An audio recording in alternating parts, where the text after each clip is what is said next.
বিশালাকার একটি বটগাছ কিংবা একটি তিমি কোটি কোটি কোষ দিয়ে তৈরি, কিন্তু আশ্চর্য হলেও সত্যি যে এদের জীবন শুরু হয়েছিল একটি মাত্র কোষ দিয়ে, আর এই কোষের মাইটোসিস বিভাজনের মাধ্যমেই এদের দেহে কোটি কোটি কোষের সৃষ্টি হয়েছে।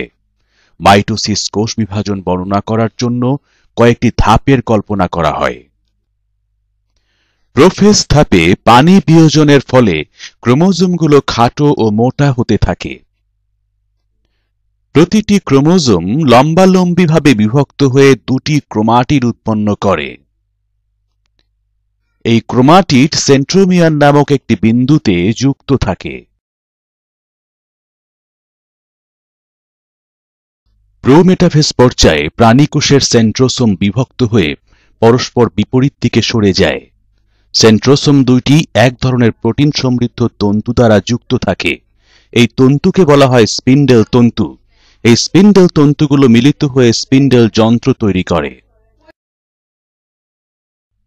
মেটাফেজ পর্যায়ে প্রতিটি ক্রোমোজোমের সেন্ট্রোমিয়ার বিষুবীয় অঞ্চলে এবং বাহু দুটি মেরুমুখী হয়ে অবস্থান করে। প্রতিটি ক্রোমোজোমের ক্রোমাটিড দুটির আকর্ষণ কমে যায় এবং বিকর্ষণ শুরু হয়। এ পর্যায়ে ক্রোমোজোমগুলো সর্বাধিক খাটো ও মোটা দেখায়। অ্যানাফেজ পর্যায়ে প্রতিটি ক্রোমোজোমের সেন্ট্রোমিয়ার দুভাগে বিভক্ত হয়ে দুটি অপত্য ক্রোমোজোমে পরিণত হয়। অপত্য ক্রোমোজোমের সেন্ট্রোমিয়ার মেরুমুখে যাত্রা করার ফলে এর আকৃতি ইংরেজি ভি, এল, জে ও আই এর মতো দেখায়। এ দশার শেষের দিকে ক্রোমোজোমের প্যাচ খুলতে থাকায় ক্রোমোজোমের দৈর্ঘ্য বৃদ্ধি পেতে থাকে। টেলোফেজ পর্যায়ে স্পিন্ডেল যন্ত্রের কাঠামো ভেঙে পড়ে এবং তন্তুগুলো ধীরে ধীরে অদৃশ্য হয়ে যায়। অপত্য ক্রোমোজোমগুলো প্যাচ খুলে বড় হয় এবং এর চারদিকে নিউক্লিয়ার মেমব্রেন সৃষ্টি হয়। নিউক্লিয়াসের মধ্যে নিউক্লিওলাসের পুনরাবির্ভাব ঘটে, ফলে দুই মেরুতে দুটো অপত্য নিউক্লিয়াসের সৃষ্টি হয়।